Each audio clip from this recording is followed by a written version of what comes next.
Hey, everybody. I hope you're doing well today. Well, let's take a look at expansionary monetary policy. And I've tried to make this as simple as possible by reducing the whole thing down to one slide.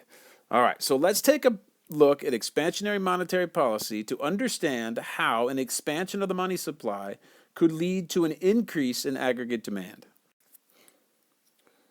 All right, well, we got a lot going on this slide. First of all, we got the money market diagram right here. We got something called the loanable funds market, and these are funds. Think about these are funds that are loanable. So this is the ability basically to get a loan. Got it? So we got interest rate here and the quantity of investment. All right. Then down here we have an explanation, and then really small over here we have a situation which is going to be described above. So, expansionary monetary policy will be used when the economy is experiencing a demand-deficient recession, and therefore unemployment is greater than the natural rate of unemployment. There is deflation, price levels are down, and the output is below the full level of employment. What does that mean? Well, take a look down here. Right? This is the long run, short run, aggregate supply, and aggregate demand curve. And what this says up here, the economy is experiencing demand deficient. So it was here, and now aggregate demand has shrunk to there. And as a result, we know there's what's called the recessionary gap, which is the gap between Y and Y2.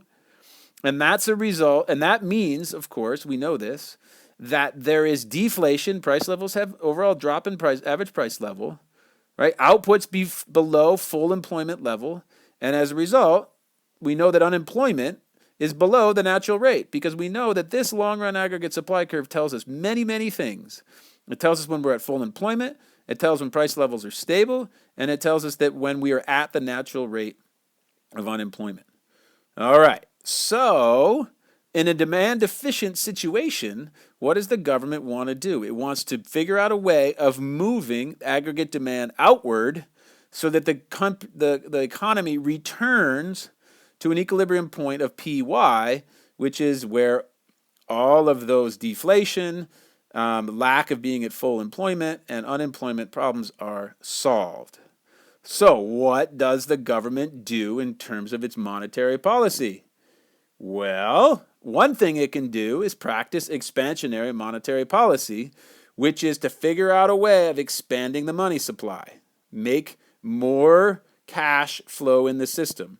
If they expand the money supply, that will have an impact of dropping the interest rate.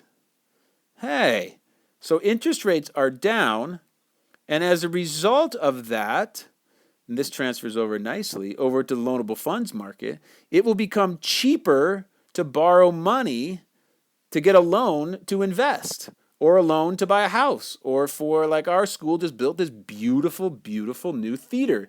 Did they pay for it in cash? No, they borrowed the money from the bank.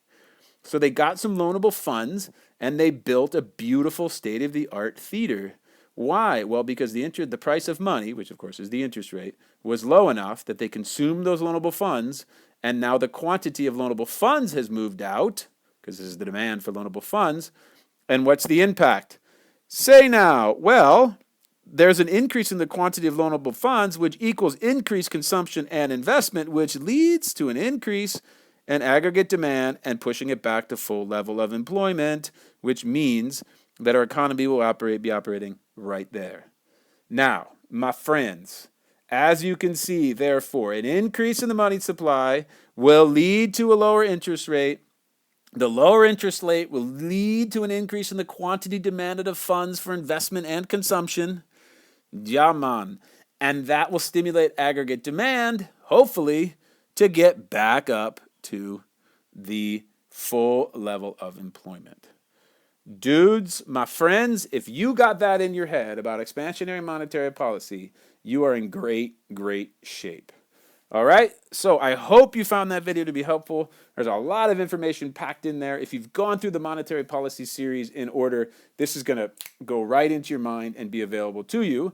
And now stay tuned for the next video, which is contractionary monetary policy, which is where the exact opposite phenomenon takes place. And so that should make even more sense more quickly to you. All right, my friends, you are becoming excellent, excellent economists. Congratulations. Continue on through macroeconomics. I hope this video was helpful. We'll talk to you in a bit.